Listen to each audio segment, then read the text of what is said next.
Muy buenos días a todos, muchas gracias por su presencia. Vamos a iniciar esta rueda de prensa y en esta ocasión, como en algunas otras, tenemos una diferente forma de hacer esta rueda de prensa. Nuestros periodistas y media partners están presentes y pueden hacer preguntas. Y pues tenemos presencia también de personas como son socios de IMEF, pero también tenemos invitados de nuestras alianzas comerciales y nuestras alianzas con asociaciones y cámaras. Muchísimas gracias por su presencia. Vamos a presentar a continuación a nuestros panelistas y las personas que nos acompañan, que vamos a hablar en este día. Está con nosotros el licenciado Víctor Manuel Herrera, es el presidente de nuestro Comité Nacional de Estudios Económicos.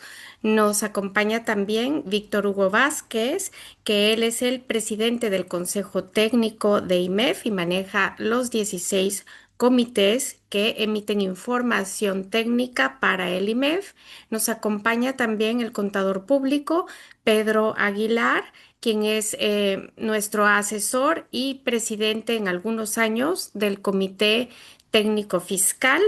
Tenemos el gusto de contar con la presencia de Verónica Ortiz, quien es es parte de nuestro Comité Nacional de Estudios Económicos y en esta oportunidad nos acompaña en el tema geopolítico y también nos acompaña el ingeniero José Domingo Figueroa Palacios. Él es el presidente actual de nuestra ponencia IMEF y expresidente de IMEF. Tenemos el gusto también de saludarlo. Y su servidora, Gabriela Gutiérrez Mora, soy la presidenta nacional de IMEF. Vamos a iniciar esta rueda de prensa y asistida con la lectura de nuestro boletín de prensa que lo emitimos el día de hoy y prensa ya lo tiene en su poder. Vamos a dar lectura a los mensajes principales que se han elaborado en este boletín. En primero, nuestra encuesta del mes de diciembre arrojó una expectativa del crecimiento del PIB para 2025 de solamente 0,35%. Al crecer la población a 0,9% anual, según datos del INEGI, y la economía a una tasa a la mitad, resulta que el PIB per cápita en términos constantes decreció el año pasado. Las metas de desarrollo económico de la población y de reducción en la desigualdad se ven incumplidas por un crecimiento tan bajo.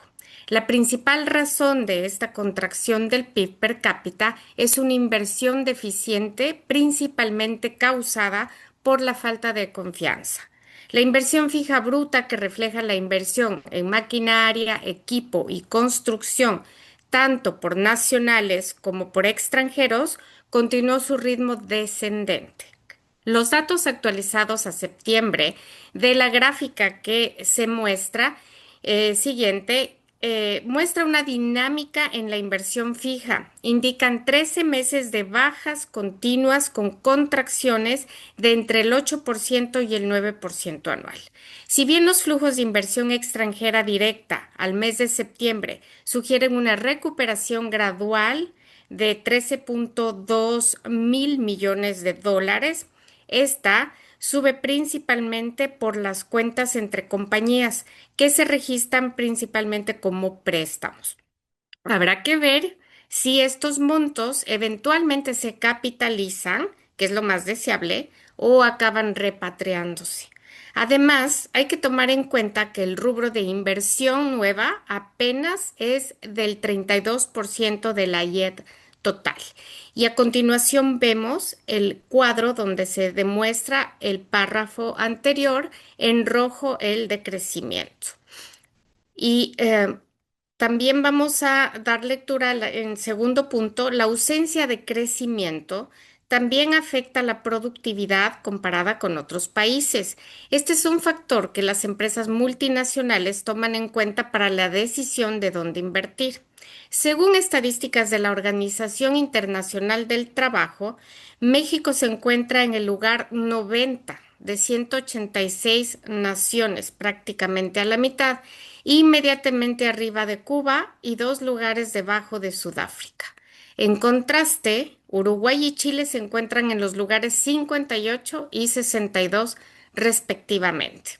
Reiteramos que la mejor manera de revertir esta tendencia es ofrecer certidumbre jurídica y regulatoria al inversionista, al igual que lograr una negociación exitosa del TEMEC. Esto lo vinimos diciendo el año pasado y lo reiteramos. El crecimiento del PIB estimado en nuestra encuesta para 2026 se mantiene estable en 1,3% y se estima en 1,8 para 2027. Eventos geopolíticos inesperados y la dinámica de nuestra relación comercial con Estados Unidos pudieran afectar estas estimaciones a la baja en el corto plazo y vamos a hablar más de esto con nuestros invitados.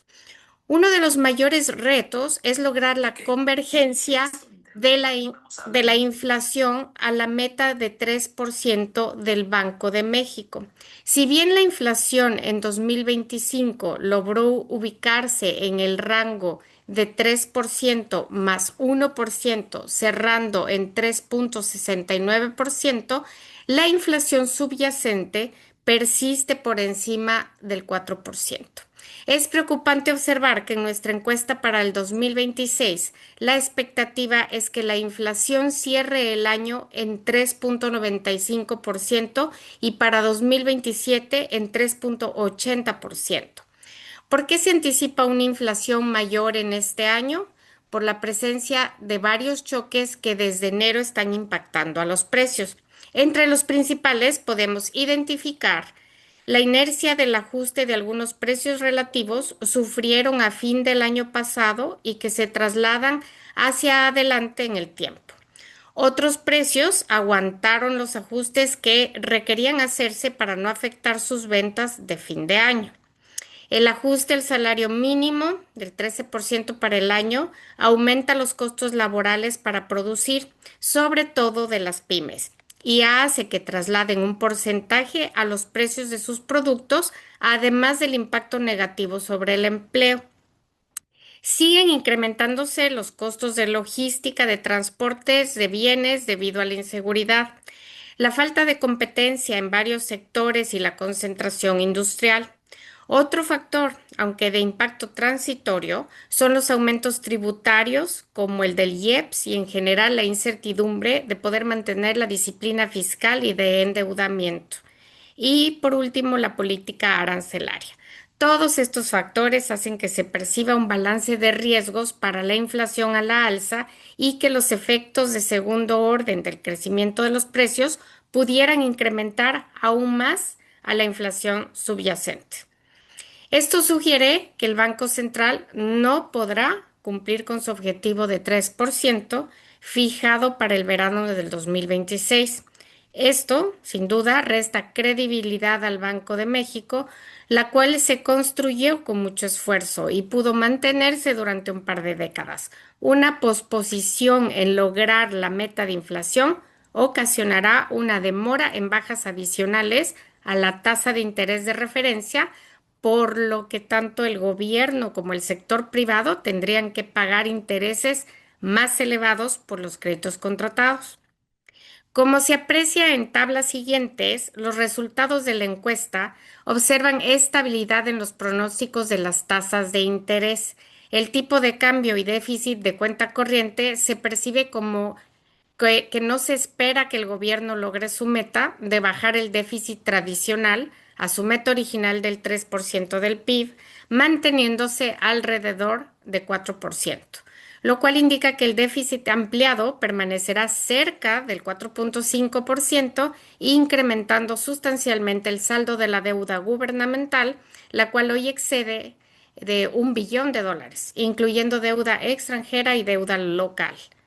Ante la pregunta de cuáles podrían ser las repercusiones sobre Pemex en caso de que se reactive la industria petrolera de Venezuela y comercie directamente con Estados Unidos, debe tomarse en cuenta que tanto México como Venezuela producen cantidades similares, primordialmente de petróleo pesado.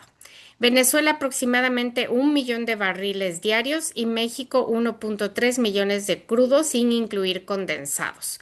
México exporta cada vez menos petróleo y a finales del año pasado exportó aproximadamente 540,000 barriles diarios, mientras que Venezuela exportó 750,000 barriles diarios. México cuenta con 7,500 millones de barriles de reservas probadas, mientras que Venezuela reporta reservas de poco más de 300,000 millones de barriles. Cabe aclarar que esta cifra no ha sido auditada en varios años, pero los especialistas calculan que cuando menos tiene reservas de 100,000 millones de barriles. Esto es 13 veces más que México.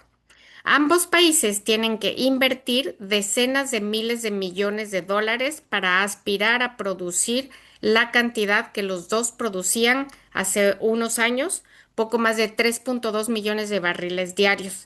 Ese esfuerzo tomaría en materializarse entre 5 y 10 años. Aquí es donde vemos una gran desventaja de México ante los potenciales cambios que pueden suceder en Venezuela, que aquel país sea más atractivo para la inversión petrolera que el nuestro. Ya México ha perdido el interés de las petroleras en el pasado y éstas han invertido fuertemente en Venezuela. Si nos remontamos a la época de Porfirio Díaz, para detonar la producción de petróleo por parte de las potencias del sector en esa época, Inglaterra y Estados Unidos, se abandonó el concepto de concesiones y se adoptó la práctica anglosajona que el propietario de la tierra fuera el propietario de los activos en el subsuelo y el gobierno cobraría un impuesto sobre la producción de crudo. La estrategia fue todo un éxito y fuertes cantidades de inversión fluyeron a México. De producir solo 27 barriles de petróleo diarios en 1901, para 1921 esta cifra se había multiplicado y se producían 530,000 barriles diarios, convirtiendo a México en el segundo productor de petróleo en el mundo. La inestabilidad en los años de la Revolución Mexicana redujo la inversión y la Constitución de 1917 cambió radicalmente el atractivo del sector al declarar la propiedad del subsuelo propiedad de la nación. Cambiar nuevamente el esquema de concesiones y cobrar altas regalías por su explotación. Las petroleras dejaron de invertir en México y optaron por hacerlo en Venezuela, que ofrecía el mismo esquema de propiedad que había sido tan exitoso en México antes de la Constitución de 1917. La producción en México se desplomó a 90,000 barriles diarios y aún más después de la explotación petrolera de 1938. México tardaría 53 años en volver a producir la misma cantidad de petróleo que extraía en 1921. Para más información se puede consultar, lo ponemos ahí, Reforma Energética de México, reviviendo a Lázaro Cárdenas de Standard Poor's Rating Services, que fue publicada el 28 de agosto del 2013. En tanto, la producción en Venezuela creció exponencialmente hasta que el régimen actual cambió el esquema de propiedad y petróleo sería propiedad del Estado. Si la situación actual en Venezuela evoluciona en un cambio en los permisos de explotación, devolviendo la propiedad a la empresa que lo explota, se detonarán inversiones masivas siempre y cuando vuelva la estabilidad política. Mientras tanto, en México desconocemos de dónde vendrán los recursos para restaurar la producción petrolera, ya que el gobierno no tiene capacidad de endeudarse más para invertir en esta actividad. Ahora vamos a dar lectura con todos estos puntos que hemos visto que incluyen nuestra perspectiva, pero además el análisis coyuntural con respecto a la geopolítica. También tenemos la lectura de la ponencia IMEF del 2026. Como ya es costumbre desde el año pasado, vamos a ir promoviendo la ponencia en sus capítulos uno por uno dentro de esta rueda de prensa. En esta oportunidad y basados en la situación geopolítica, vamos a tener la ponencia MEF con el título Más que fútbol, el Mundial 2026 y la integración de América del Norte. Existe una leyenda ampliamente difundida sobre Laszlo Biró, el inventor del bolígrafo moderno.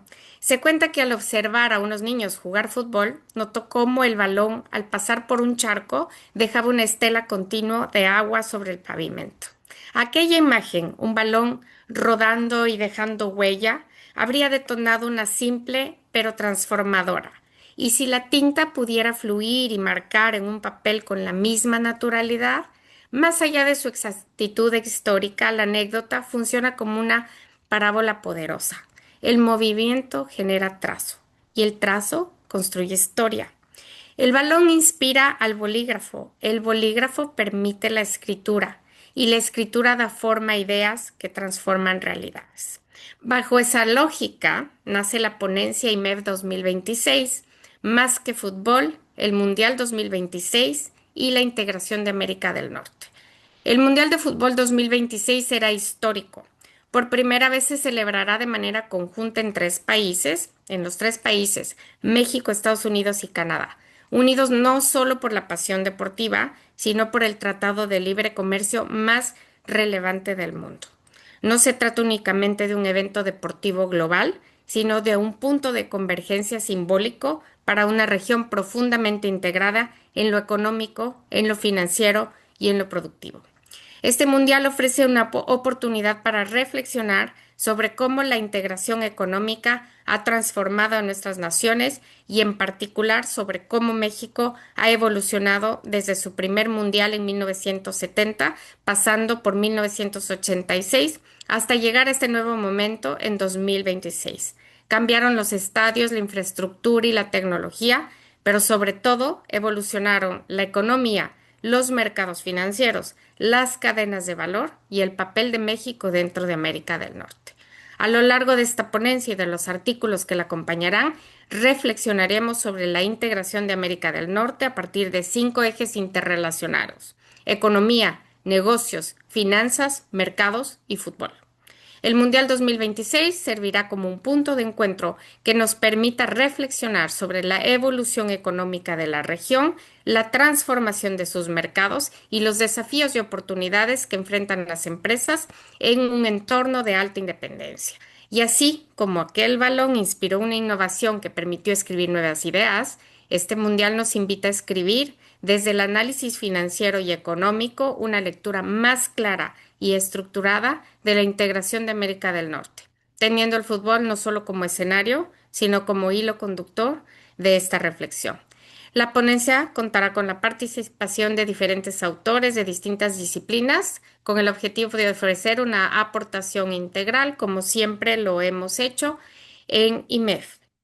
A continuación están los resultados de la que daré lectura solamente al marco macroeconómico del 2025 y lo que esperamos en 2026. Cerramos las perspectivas macroeconómicas del 2025 con un crecimiento del PIB del 0,35, la inflación a fin de año de 3,69, con datos observados al 8 de enero, el balance público en -4%, la tasa de política monetaria al fin de año 7%, empleo del IMSS en cambio absoluto, más 182.500 empleos, tipo de cambio 18 y cuenta corriente en un -60%. En el marco macroeconómico del 2026 esperamos 1,3 en crecimiento del PIB, inflación del 3,95, balance público tradicional de -3,8%, tasa de política monetaria en 6,50%, más 270.000 empleos, el tipo de cambio a 19 a fin de año y la cuenta corriente en -0,8%. Todos estos valores los tenemos expresados dentro de nuestro boletín de prensa que invitamos a su lectura. Pero también es necesario aclarar que todos estos valores son mensuales. Mensualmente se saca a través de esta encuesta lo que sucede a nivel nacional y se plasma en nuestro boletín. Esto, como ustedes saben, es variable porque todos dependemos de lo que sucede en el mundo, que precisamente eso es lo que vamos a tener, un análisis geopolítico en esta ocasión y también una participación de lo que va a ser la ponencia que tiene estrictamente que ver con el análisis geopolítico de lo que está sucediendo actualmente. Y para esto tenemos la participación de Verónica Ortiz Ortega, quien nos va a hablar precisamente de lo que sucede geopolíticamente en el mundo y cómo esto está afectando a México, de acuerdo a lo que mencionamos en nuestro boletín, y posteriormente tendremos la participación de del ingeniero José Domingo Figueroa, quien nos hablará de la ponencia precisamente ligado a todo lo que queremos hablar hoy. Muchísimas gracias, Verónica, por estar aquí, y esperamos tus palabras. Asimismo, la prensa puede hacer sus preguntas y las iremos contestando conforme nos sean entregadas. Muchísimas gracias y bueno, continuamos. Muchas gracias a la presidenta nacional del IMEF, Gaby, y al IMEF también por la invitación a participar en esta rueda de prensa enfocada sobre el tema del impacto geopolítico. Y la verdad es que creo que no puede ser más oportuno porque al inicio del año muchas de las organizaciones internacionales, mundiales y regionales, pues sacan sus mapas de riesgos geopolíticos y sobre todo de las más importantes amenazas que tienen a nivel, decía yo, digamos global, ¿no? Regional e incluso nacional por lo que toca a cada país. El Foro Económico Mundial de Davos, que está reunido en este mismo momento que estamos nosotros aquí en esta rueda de prensa, sacó justamente previo a esta reunión, la semana anterior, el mapa de riesgos, el informe de riesgos globales 2026, que pues sin duda en este año, que también el día de hoy, en este momento, se está cumpliendo el primer año del segundo mandato de Donald Trump, aunque quizá muchos estaríamos pensando que se siente ya más como 5 años que como el primer año, pero bueno, apenas está cumpliendo un año en esta segunda vuelta el presidente Donald Trump. El, este informe de riesgos globales del Foro Económico Mundial plantea, con opinión de más de 1.300 expertos alrededor del mundo, y clasifica los riesgos en tres categorías, en el horizonte inmediato para los próximos 2 años y para los próximos 10. En las emisiones pasadas ocupaban los cambios climáticos, por ejemplo, la desinformación, las noticias falsas ocupaban los primeros lugares de riesgo global.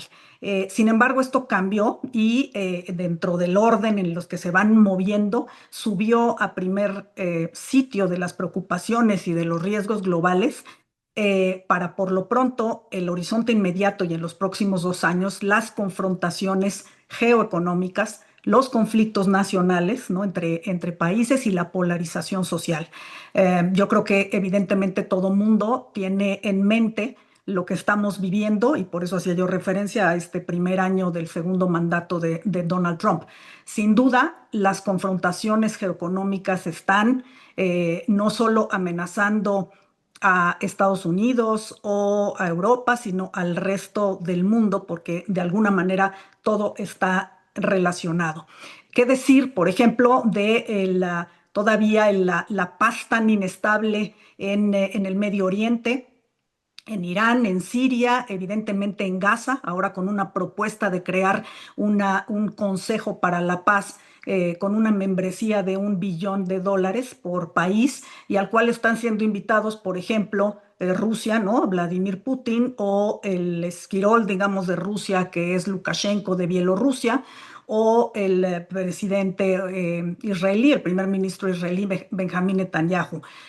La verdad es que se antoja poco probable que esta paz sea verdaderamente duradera y responda justamente, sobre todo, a la crisis humanitaria generada en esa zona del mundo. Estamos a punto de cumplir 4 años el próximo 24 de febrero de la invasión rusa a Ucrania, aquella operación militar que según esto iba a tomar 15 días, para hacerse del territorio ucraniano o de buena parte del territorio ucraniano, según lo planeaba el ejército ruso, y Vladimir Putin está a punto de cumplir 4 años. Y la verdad es que está también pendiendo de un hilo, porque en este momento lo que parecía ser pues una alianza entre Europa y Estados Unidos, y sobre todo para la defensa territorial de Ucrania, que es muy importante por la amenaza que significa la ambición rusa, no solo de quedarse con Ucrania, sino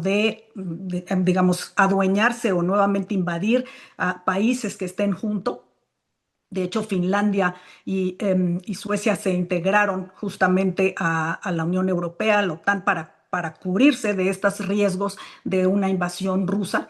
Y la verdad, este equilibrio tan precario se ha visto ahora, además, amenazado con la obsesión del presidente Trump de hacerse de Groenlandia, ¿no? Algo que verdaderamente pues, resulta inexplicable. Groenlandia pertenece, es un estado asociado bastante autónomo del Reino de Dinamarca, pero Dinamarca evidentemente es un socio fundador de la OTAN, y este Tratado del Atlántico Norte lo que prevé es justamente pues que esta coalición o esta alianza de potencias, incluido evidentemente Estados Unidos y Europa, van a defender los territorios comunes. Entonces, esta idea del presidente Trump de que si no ocupan Groenlandia, Rusia o China se lo pueden adueñar, pues es una contradicción en sí misma, puesto que Groenlandia está protegido por el Tratado del Atlántico Norte, y entonces todos los países, incluido Estados Unidos, que ya tiene una base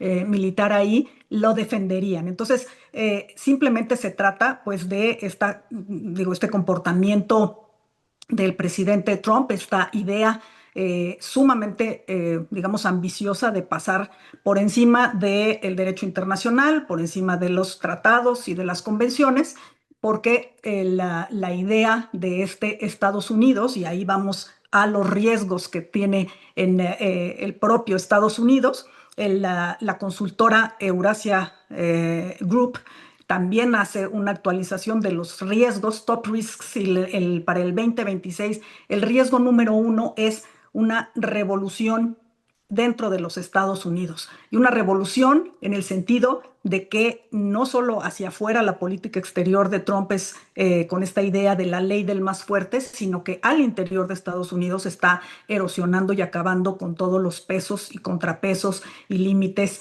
de la democracia, pues evidentemente norteamericana, ¿no? Algo que nunca pensábamos que pudiéramos ver de la manera sobre todo tan rápida de la que se está haciendo o deshaciendo de controles y de contrapesos. En el segundo lugar de los riesgos que ve Eurasia está evidentemente la confrontación con China, pero en tercer lugar está esta nueva doctrina Monroe, o el replanteamiento de Donald Trump a la doctrina Monroe de América para los americanos. Incluso se le ha bautizado ahora como la doctrina Donroe por Donald Trump, con esta obsesión, decía yo, de controlar todo el hemisferio occidental, como ellos lo llaman, y lo podemos ver, ¿no? Es decir, desde esta idea de tener Groenlandia, de anexarse también a Canadá, ya tener prácticamente casi como un protectorado a Venezuela, y pues todo lo que nos podamos seguir ahí,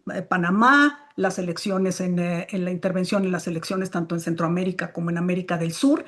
Es decir, esta idea de ampliación territorial, ¿no? Como si estuviéramos literalmente en otro siglo, pues parece ser que es el objetivo primordial del presidente Trump, y en este sentido está dirigiendo toda la política exterior. El riesgo mayor, obviamente, además de lo que sucede en estos, digamos, con estos países en concreto, es lo que va a dar a cambio. Es decir, esta idea de la vuelta a las zonas de influencia y decir, bueno, pues yo me quedo con el hemisferio y con el continente americano, pues a cambio de, por ejemplo, cederle Ucrania a Rusia, o hacerse de la vista gorda quizá digamos, con sus bemoles para que China recupere, como ellos dicen, Taiwán. Y esto, pues sí, evidentemente tiene a todo el mundo pues al borde de una inestabilidad y una ingobernabilidad, porque ya no es solo acabar con el orden mundial que teníamos desde la Segunda Guerra Mundial, este orden basado en reglas creado precisamente en buena medida por los Estados Unidos, sino que ahora nos vamos a la ley de la selva, ¿no? Y a la ley del más fuerte. Queda eso ahí como los escenarios y uno de los puntos más importantes y que toca que evidentemente el boletín que nos acaba de leer la presidenta del IMEF es el tema de Venezuela, porque de alguna manera impacta directamente a México. México siendo además el país, digamos, potencialmente en mayor riesgo por las decisiones de los Estados Unidos. Como bien se decía, pues somos parte no solo de Norteamérica, sino del TEMEC, ¿no? De este Tratado de Libre Comercio, que este año tiene una revisión y que nos pone en la ruta justamente de colisión con los Estados Unidos, que ese dentro a nivel nacional sería uno de los riesgos más importantes. Integralia, la consultora también dirigida por Viscaldo Zugalde, que hace sus riesgos cada año, sitúa justamente dentro de los tres primeros, pues la revisión del TEMEC que se tiene que dar en este año y evidentemente la debilidad que también acusa el informe leído y el boletín de prensa que están ustedes recibiendo en este momento. Es decir, si Venezuela, sobre todo por la parte del sector energético, está en este momento literalmente, como se dice en inglés, open for business, porque el presidente Trump justamente lo que quiere es llevar hacia allá las inversiones norteamericanas, México se está moviendo a una velocidad muy lenta. La presidenta hacía el otro día, decía que poco a poquito iban en la habilitación de un hospital que estaba no inaugurando, sino reinaugurando, porque ya estaba en operación, pero todavía no tenía ni insumos ni medicamentos. Bueno, aquí la velocidad sí importa, porque ya vimos, y creo que la lección más importante del caso de Venezuela es cómo lo que piensa y lo que dice que va a hacer el presidente Trump, efectivamente lo va a hacer y lo va a hacer a una velocidad a la que no estamos acostumbrados y a la que evidentemente México no se está moviendo. El riesgo de que el TEMEC o la revisión del TEMEC se convierta justamente en un obstáculo, no solo por ejemplo, las barreras no arancelarias que está pidiendo que se resuelvan el gobierno de Estados Unidos, sino por los temas de seguridad y lo que tiene que ver con fentanilo, con seguridad nacional para los Estados Unidos, pueden entrampar la revisión del TEMEC. Incluso el exsecretario Ildefonso Guajardo decía que no creía que se fuera a dar, cosa que es muy probable en el sentido de que es el arma que usa el presidente Trump para obtener resultados en las otras materias. Difícilmente el presidente Trump, además de que ha descalificado la utilidad del tratado, difícilmente nos va a querer conceder, ¿no?, una palomita y una, digamos, confianza de decir ya logramos la revisión y vamos para adelante.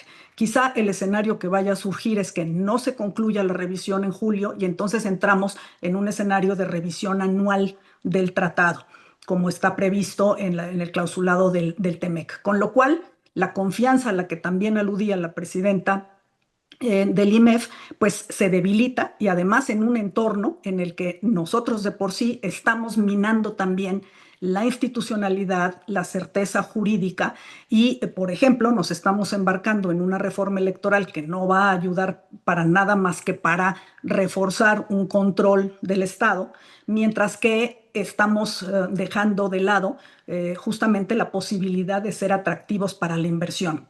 Concluyo con esto. Venezuela se está moviendo a pasos agigantados y lo debemos de ver justamente como amenaza en el siguiente sentido. Todos vimos la manera en la que Nicolás Maduro afortunadamente salió del cuadro. Sin embargo, el régimen que está en transición es un régimen totalmente útil, ¿no? Funcional a los Estados Unidos. La semana pasada, el 15 de enero, la presidenta en funciones, Delcy Rodríguez, ya presentó a la Asamblea Nacional, dominada por el mismo grupo político, una propuesta o una reforma a la ley de hidrocarburos con la cual se terminaría el control estatal sobre los hidrocarburos por parte del Estado en Venezuela y también se abriría a la inversión extranjera no solo para invertir, sino también para explorar y hacer, digamos, inversiones en infraestructura para campos incluso antes reservados nada más al Estado.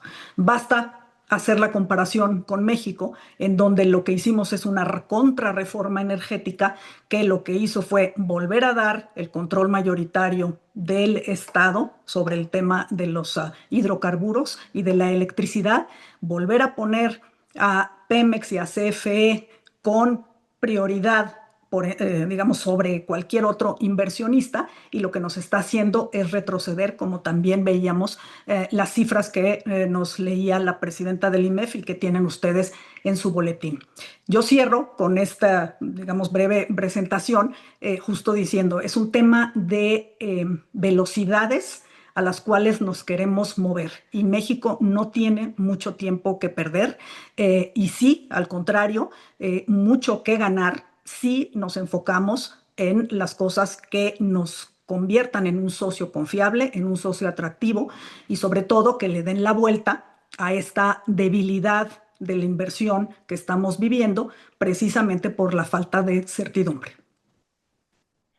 Verónica, muchísimas gracias por esta magnífica exposición que nos deja ver pues los riesgos inmediatos que la geopolítica nos trae, porque ya no estamos aislados, estamos sumamente juntos en esta parte. Y lo que nos hace falta precisamente es inversión dentro de México.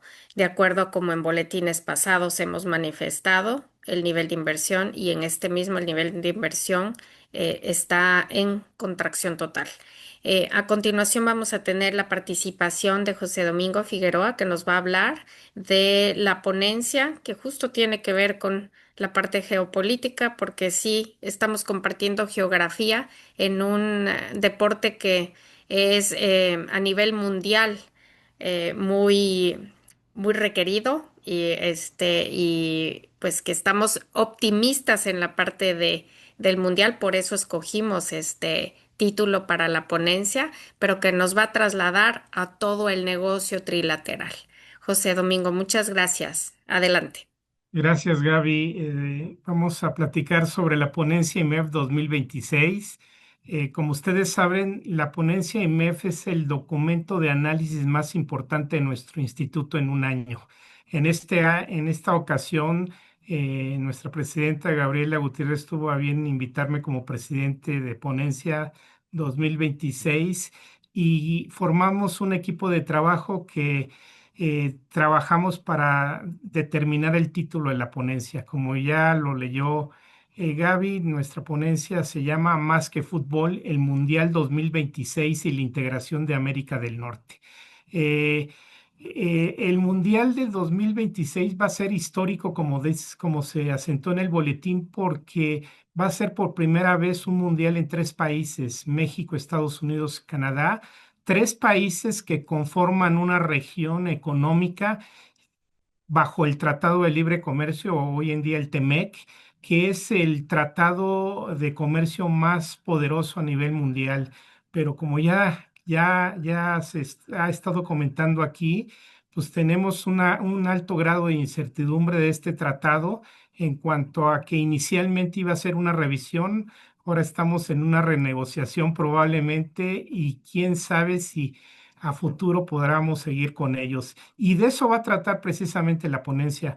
Vamos a revisar esta integración de estos tres países en América del Norte, cómo se han desarrollado económicamente, pero también futbolísticamente. Vamos a tocar de manera importante lo que es el fútbol también.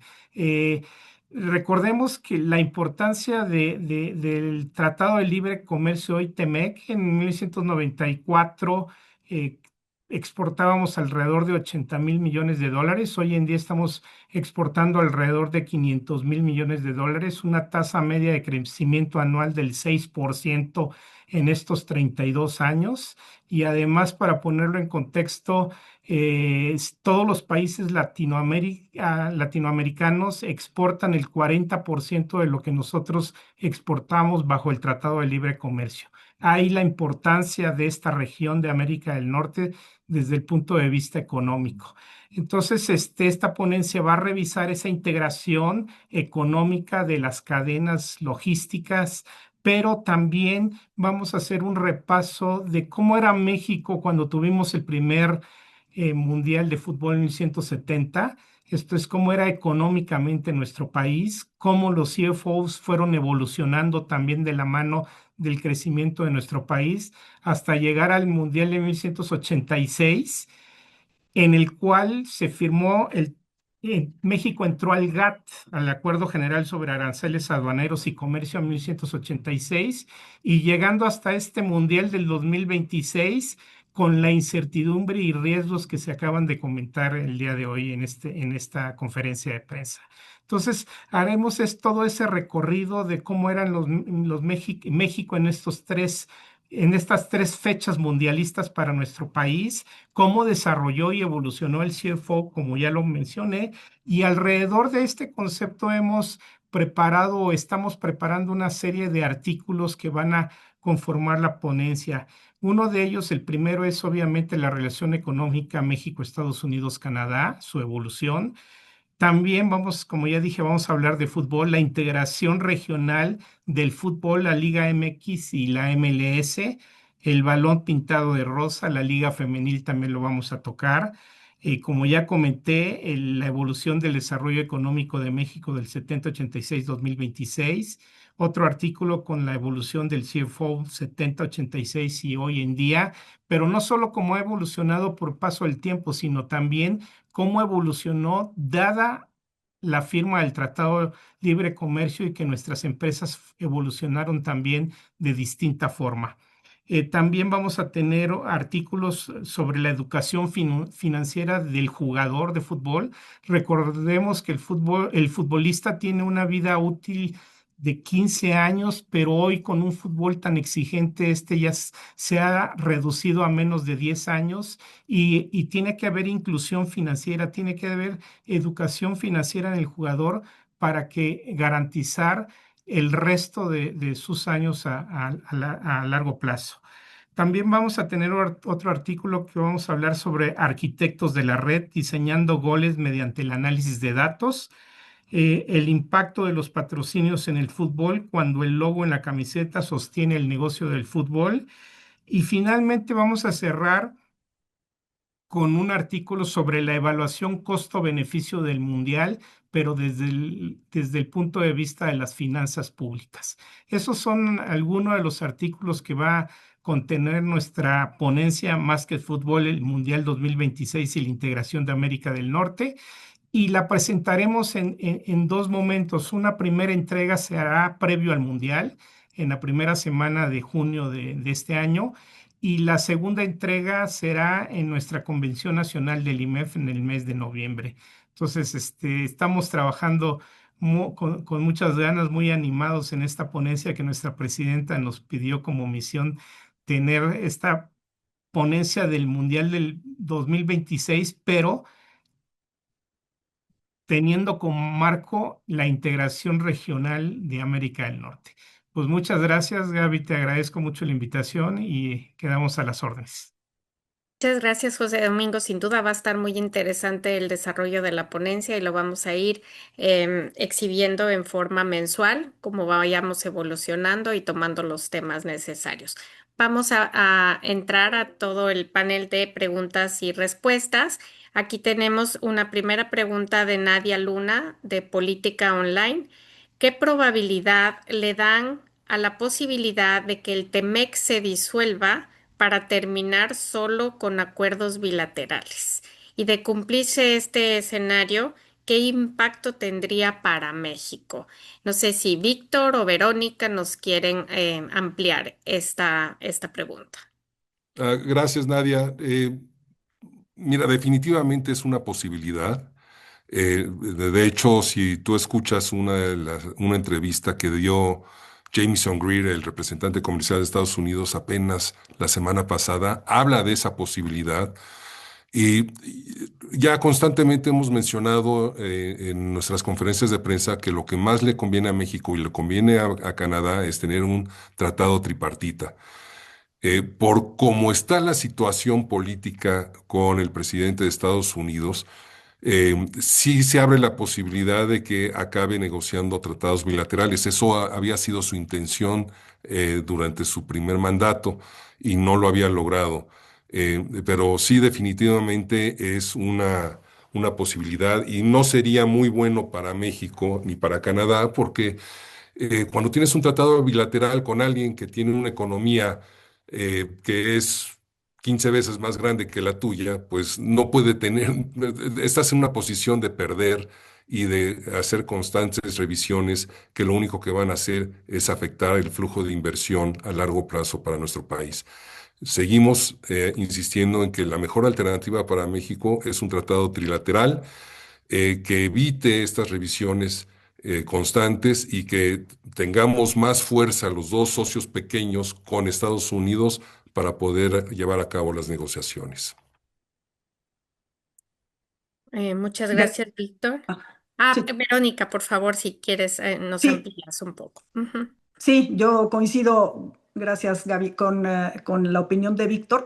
Nada más agregaría justo que México pues es el eslabón más débil en esta alianza. Quizá, y estoy viendo otra de las preguntas en el chat que dice que deberíamos de reducir nuestro sometimiento a los Estados Unidos. Pienso, por ejemplo, en que el primer ministro canadiense estuvo en China y pactó justamente acuerdos con ese país. México no tiene esas opciones. Como dice Víctor, dependemos, pues clarísimamente, de este acuerdo de libre comercio y de la relación que tenemos con Estados Unidos. Nos hemos convertido en su principal socio. Tanto destino de sus exportaciones, ¿no? Como proveedor de sus insumos, y pues esta es la realidad que en todo caso nos toca vivir. Sí creo que es muy posible, como decía Víctor, que se dé ese escenario, porque aunque la racionalidad y los números, ¿no? Dan por muy necesario y por mucho más productivo y el acuerdo trilateral, pues lo que estamos viendo sobre todo en la política de Estados Unidos y del presidente Trump es que pues no hay, ¿no? Justamente certeza sobre la racionalidad ni las decisiones basadas en evidencias, sino que hay otra lógica. Y el presidente Trump, desafortunadamente, cuando tiene problemas a nivel doméstico, voltea digamos, a los países que son más débiles y vulnerables. Y desafortunadamente, lo digo justo, México le reditúa políticamente. Entonces,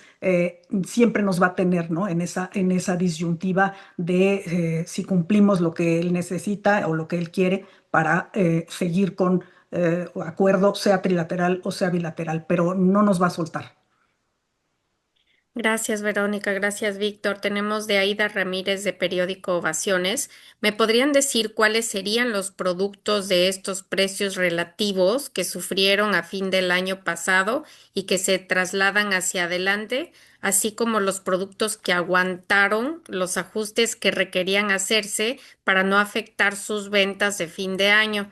Y si con estos incrementos que se están observando en varios productos de la canasta básica, al inicio del 2026, el incremento al salario mínimo no se ve pulverizado. Esa es una pregunta y ahorita tenemos otra también. Por otro lado, hace una semana se viralizó un comentario de una integrante de Morena que señaló que el crimen organizado genera alrededor de 150,000 a 180,000 personas, cantidad que ni siquiera puede generar la iniciativa privada o el gobierno. Su opinión, por favor. ¿Nos ayudas, Víctor, con estas preguntas? Sí, sí, Aida, y mira, lo de los precios que se aguantaron, es más que listarte cuáles son los productos, porque pues, son varios productos y servicios. Lo que pasa es de que a final del año cuando tienes presiones de incremento de precios, tú como proveedor, prefieres no moverle mucho al precio hasta que arranque el año nuevo y entonces, si se vale la expresión, pateas el aumento de los precios hasta enero para que no te afecte las ventas de cierre de año. Es un reflejo que vemos año con año con muchas mercancías y yo creo que sería eh, un poco obvio no entrar a cuáles sí y cuáles no lo hicieron, ¿no? La cosa es el efecto mecánico que te hace que la escalada de precios se traslade hacia el año siguiente para no afectar las ventas de fin de año. Y a tu segunda pregunta, mira, se han dado muchas cifras, ya en alguna ocasión escuchamos que 350,000 personas, pero en realidad no hay un censo formal de cuánta gente está empleada por el crimen organizado, pero obviamente sí son miles y miles de personas eh, y eh, pues una realidad de México. Se dejó crecer este problema durante décadas, no es cosa de este gobierno ni del anterior, llevamos con esto mucho, mucho tiempo y hay una porción importante de la población que ya se dedica a la ilegalidad y para romper con eso se va a necesitar un gran esfuerzo que va a tomar tiempo y tratar de incorporar a estas personas a la economía formal, real de México que es difícil hacerlo si la economía no está creciendo. No se van a generar las oportunidades de empleos para que estas gentes regresen a la normalidad de lo que es un país con un sano desarrollo económico. Eh, Ese sería mi comentario al respecto. Muchas gracias, Víctor. Tenemos de Charlín Domínguez de Reforma. La primera pregunta, ¿en qué cifra se ubicó el decrecimiento del PIB per cápita y qué consecuencias traerá para el país este decrecimiento? ¿El bajo crecimiento económico de México ahuyentará la inversión de las empresas? Y de una vez la segunda, ¿no? Así, sobre los retos de la convergencia de la meta de Banjico a 3%, ¿ustedes también coinciden en que Banjico vive una crisis de credibilidad? ¿Cuáles son los efectos de que el Banco Central del país atraviese por esta falta de credibilidad en sus metas de inflación? Sí. Mira, Charlene, el PIB per cápita usualmente se refleja en dólares constantes para hacerlo comparable con otros países.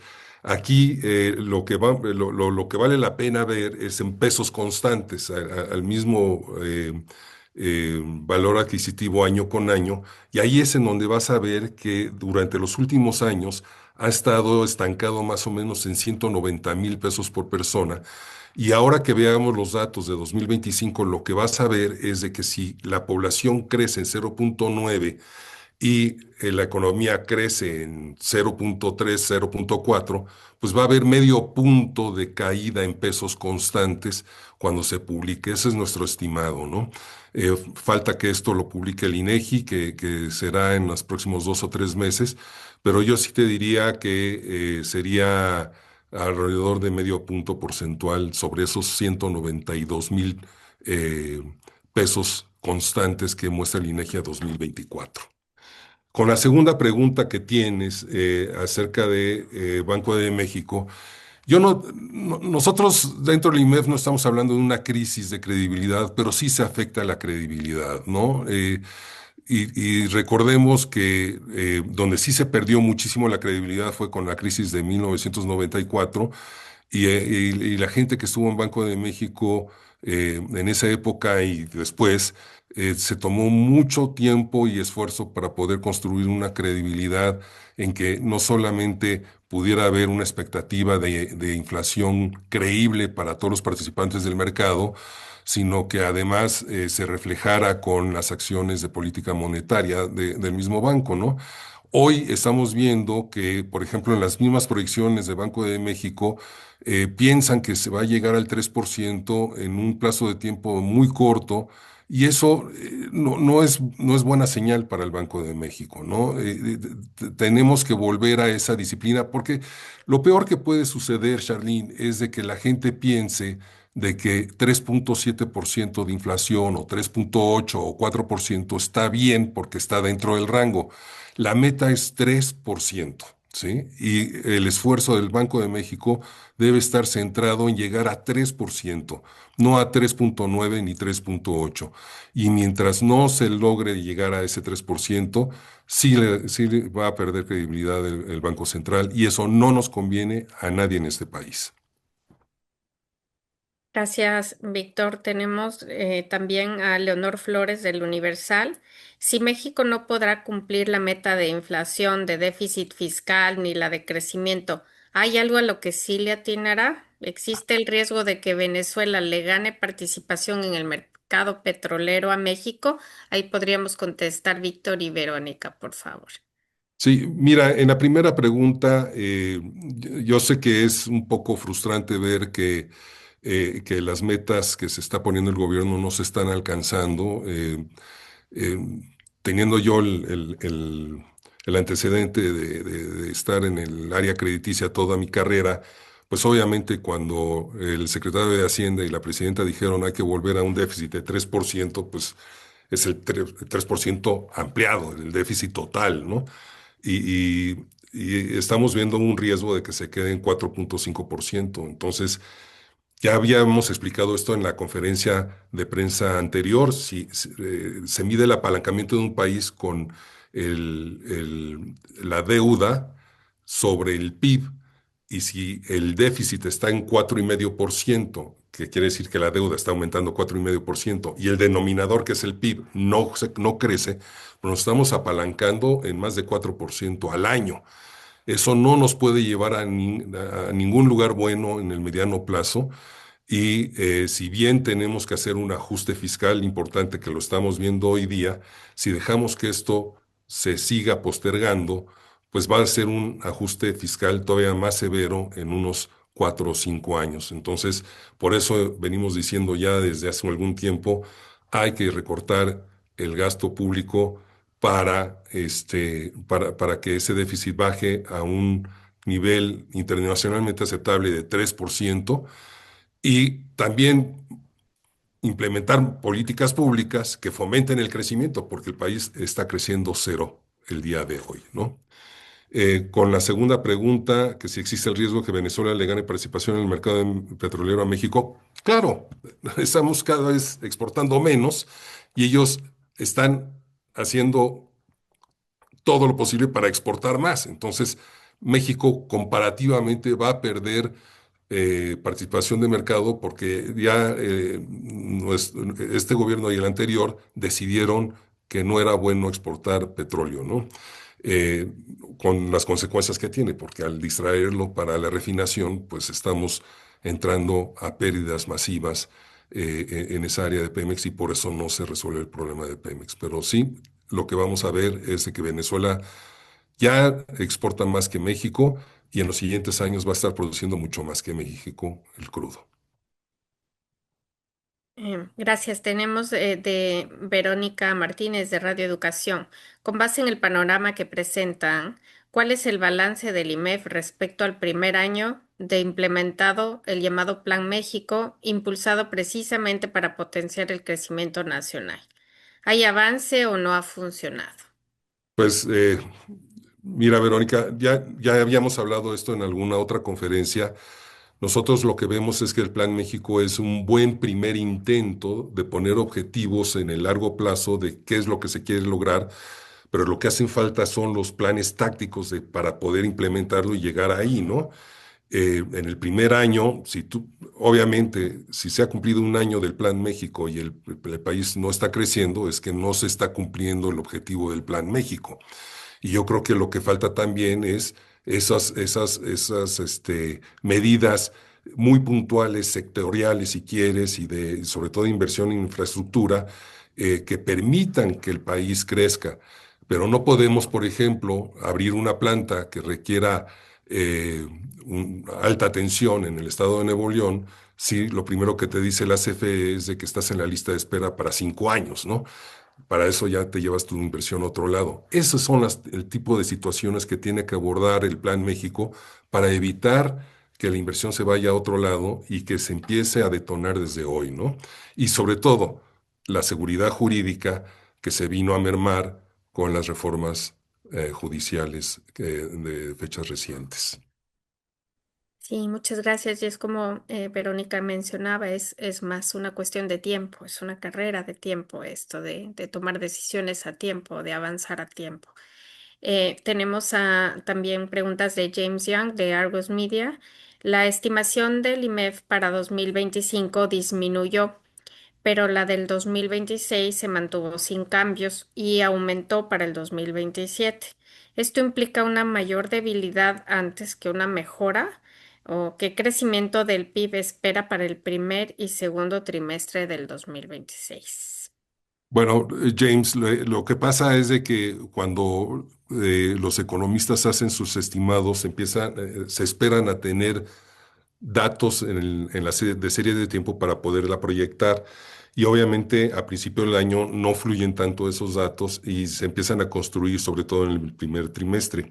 Aquí lo que más me preocuparía, James, es que ese 1.3% de este año implica una renegociación exitosa del Tratado de Libre Comercio para julio de este año, lo cual empiezan algunos participantes del mercado a dudar que sea posible.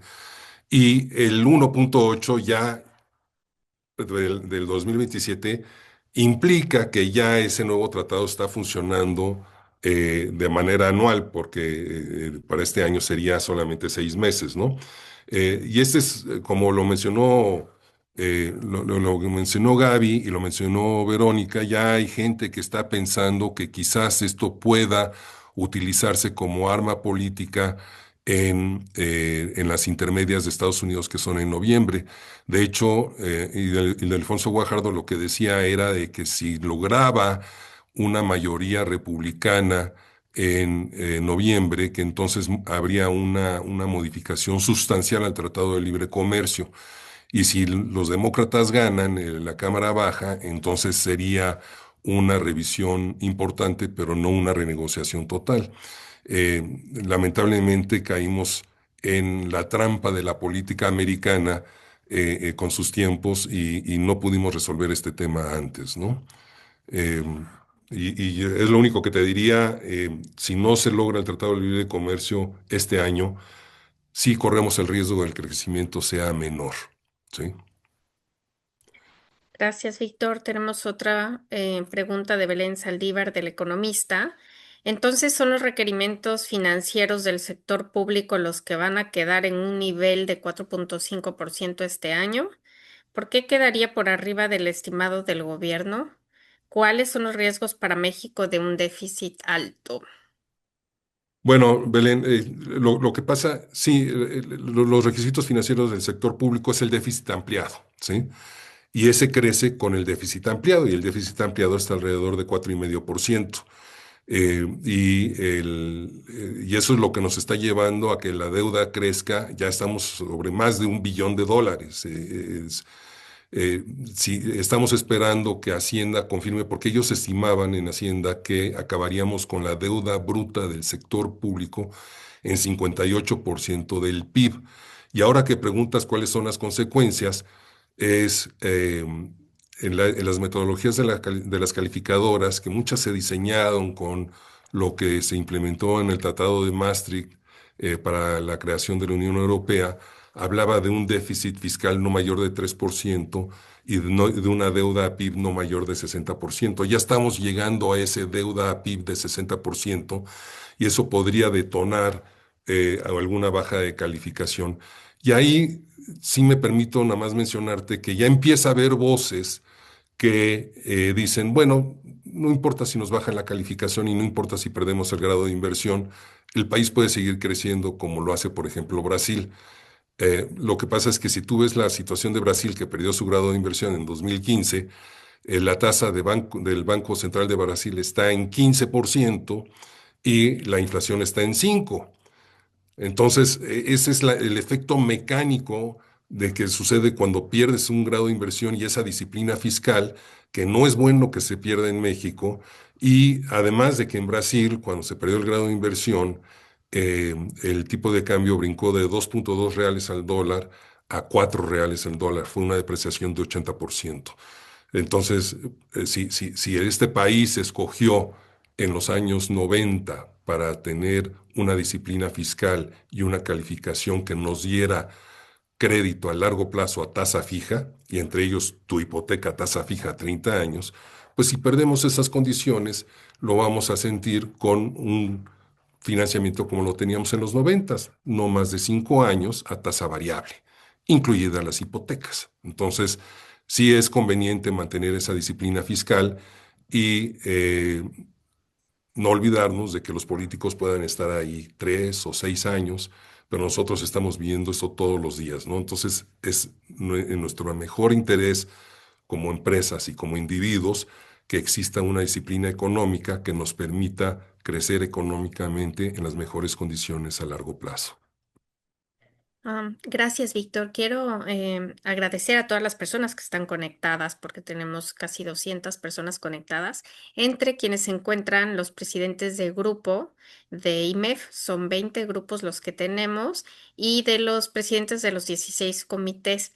Entonces, esto es importante porque cada presidente tiene que replicar la rueda de prensa de acuerdo a su lugar.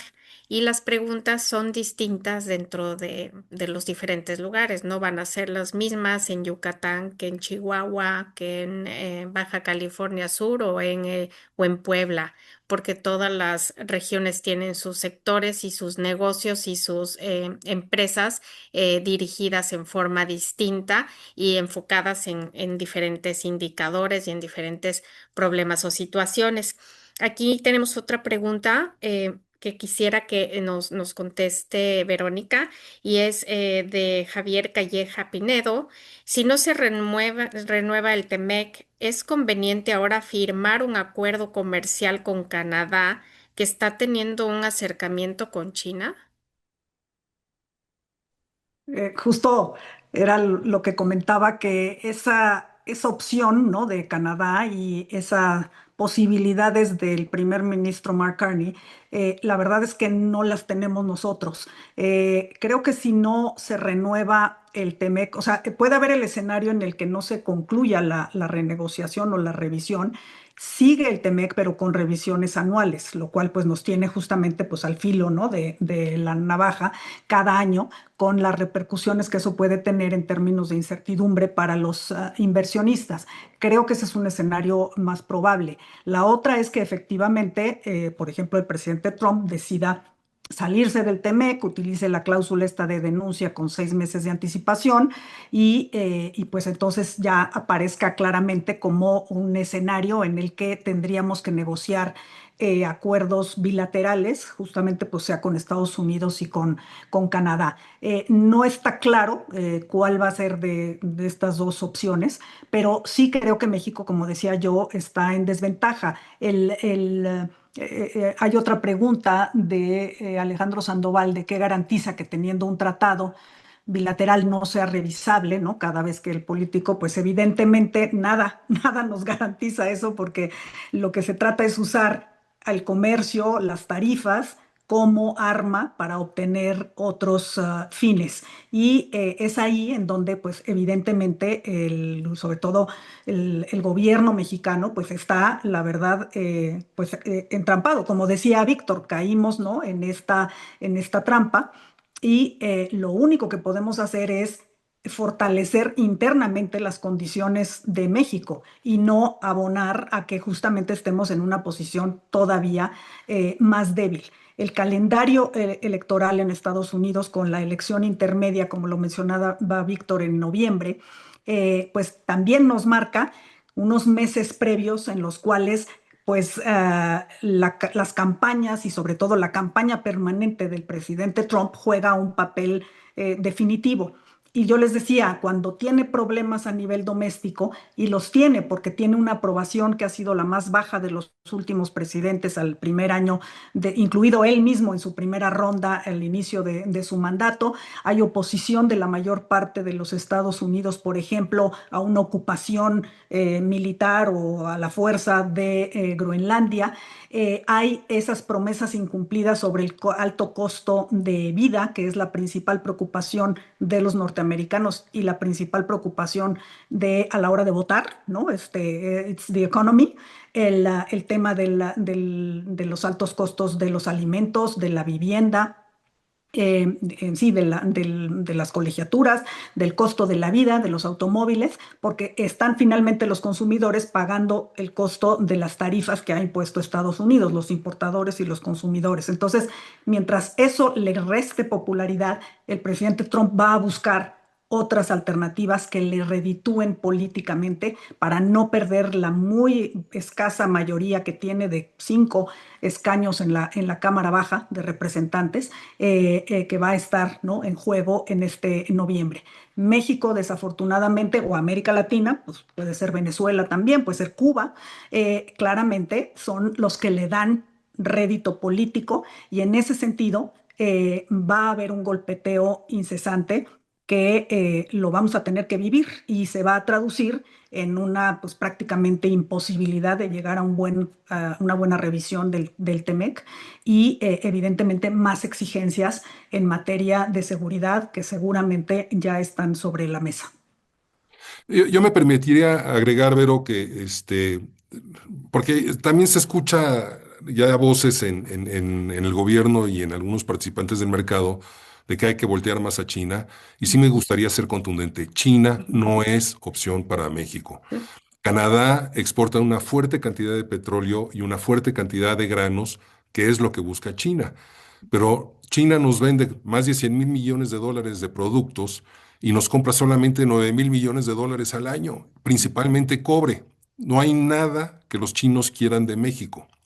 Entonces, China no es opción para poder desarrollar una relación comercial. Y lamentablemente nuestro comercio con Canadá no se ha desarrollado como debiera. Son más o menos como 30 mil millones de dólares, comparados con los 500 mil millones de dólares que le vendemos a Estados Unidos. Entonces, eh, no, nuestro lugar en el mapa comercial geopolítico es con Estados Unidos, no es con nadie más, ¿sí? Así es. Y no podemos nosotros considerar voltear a China, ojalá que pudiéramos a la larga desarrollar esa misma relación con Europa, pero la fortaleza que tenemos y nuestro vecino es Estados Unidos, que es la economía número uno del mundo. No busquemos alternativas que no hay. Eh, Perdón, Gaby, 2 segundos para complementar lo que está diciendo Víctor, que estoy totalmente de acuerdo. Ya inclusive América del Sur nos ganó en la aprobación del Tratado de la Unión Europea con Mercosur. Es decir, nosotros ya lo teníamos, pero está en revisión.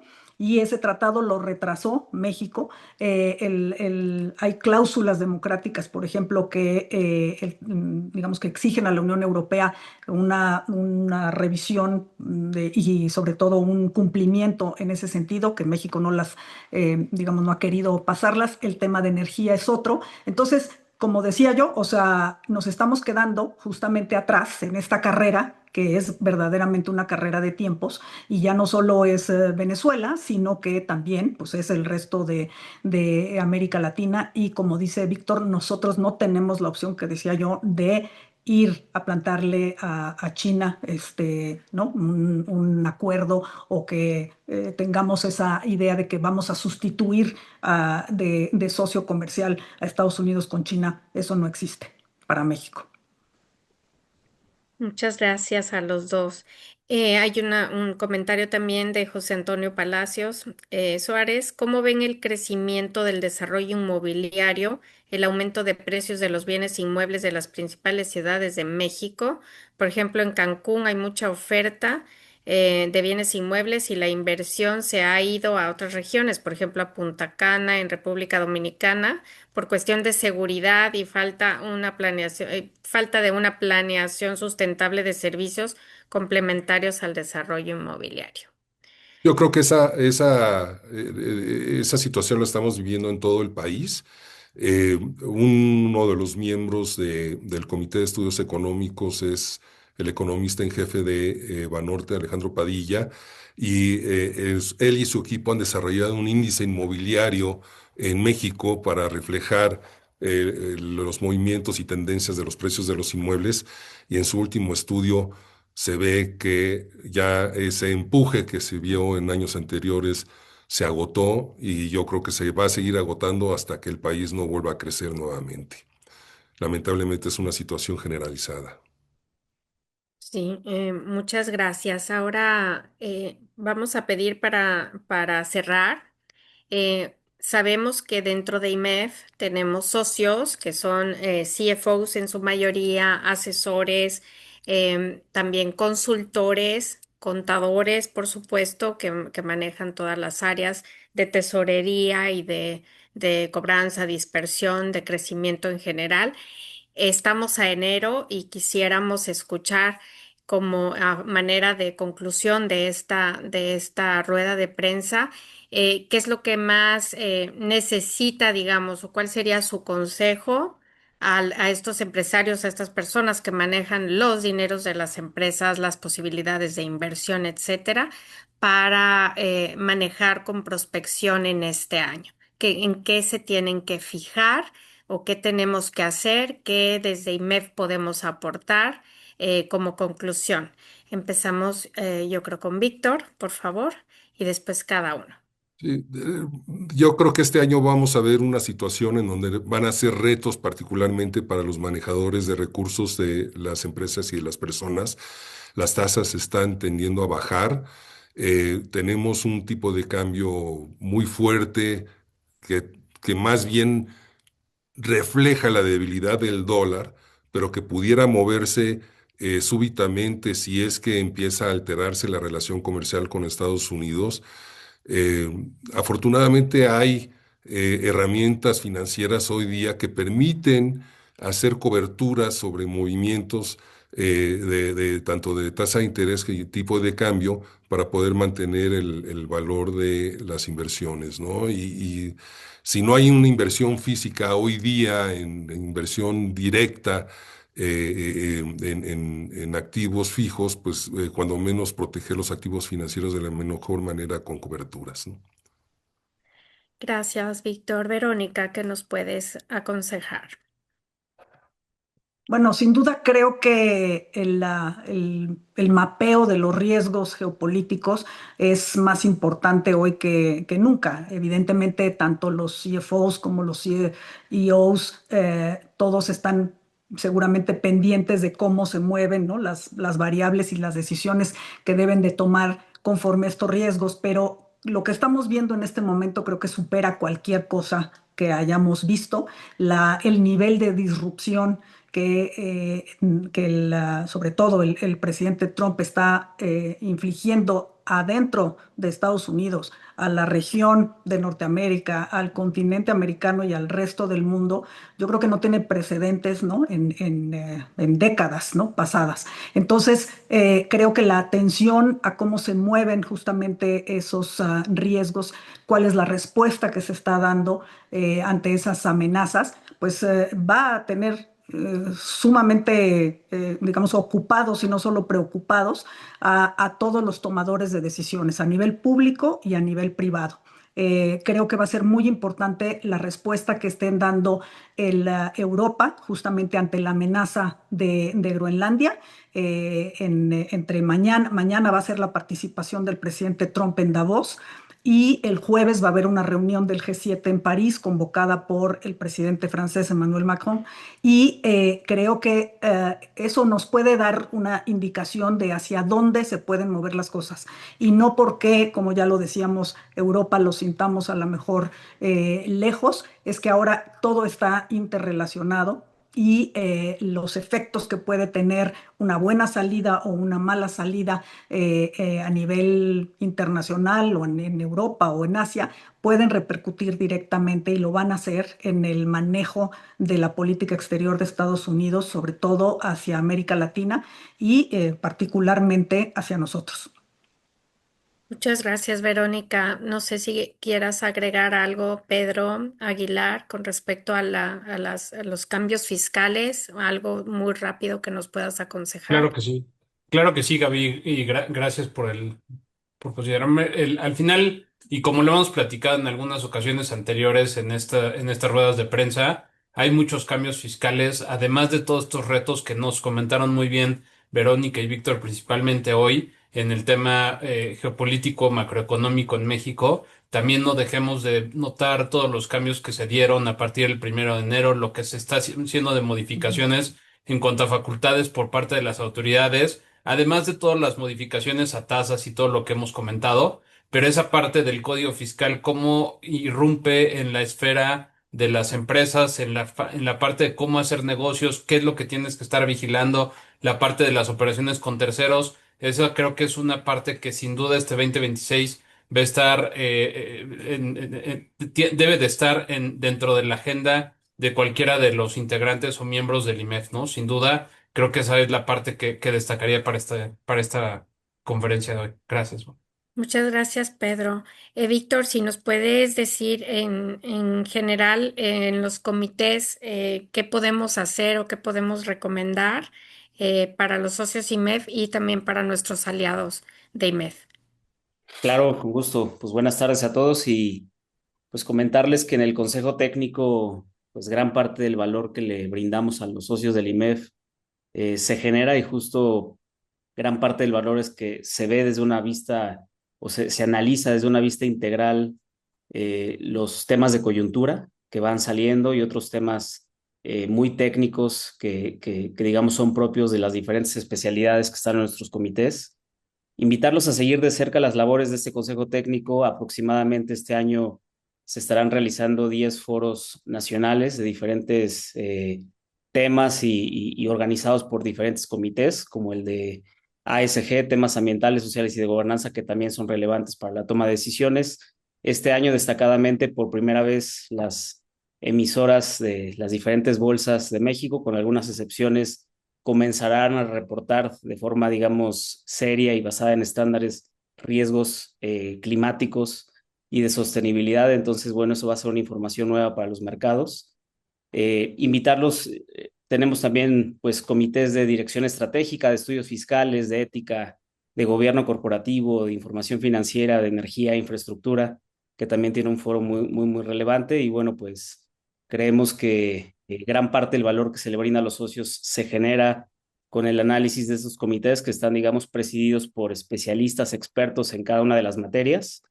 Y bueno, pues estos foros que estaremos anunciándoles y que serán públicos, digamos, de conocimiento público a lo largo del año, ¿no? Yo creo que sería esa invitación y Gaby, ¿no? Tú sabes que es un año especial, es el 65 aniversario del instituto y bueno, qué mejor que honrar ese legado apegándonos también a esta vocación técnica que tiene el instituto por vía de las labores, especialmente de sus comités técnicos nacionales. Muchas gracias, Víctor. Muchísimas gracias por eso.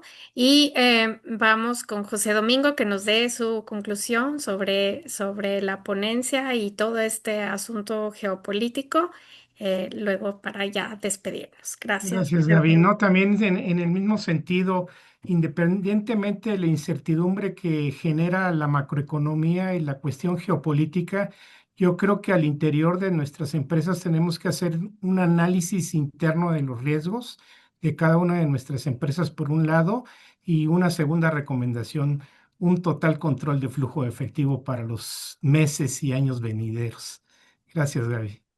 Sí, bueno, muchísimas gracias a todos los asistentes y también la recomendación de parte de Presidencia de IMEF es justamente mantenerse cerca de IMEF porque si emitimos todo tipo de información financiera, económica, fiscal para toma de decisiones inmediatas, adicional de nuestras encuestas a los economistas que forman parte del Comité Nacional de Estudios Económicos y de nuestro indicador IMEF, que nos mide el termómetro nos dice qué es lo que está sucediendo en la economía, porque es la encuesta a las empresas de su funcionamiento como tal. El indicador IMEF nos ha determinado todo el año pasado que hemos estado en una zona de contracción que nos ha impedido el crecimiento, todo a partir de la incertidumbre que sigue siendo la constante dentro de la economía en el país. Y bueno, muchísimas gracias por su asistencia. Seguiremos haciendo este tipo de eventos para no solamente dar a conocer a la prensa que nos presta su atención, ayuda y difusión, sino también a las personas que toman decisiones o tomamos decisiones dentro de las empresas para mejorar o para devolver a México lo que nos da. Muchísimas gracias a todos y pues que tengamos todos un extraordinario enero o lo que queda de él.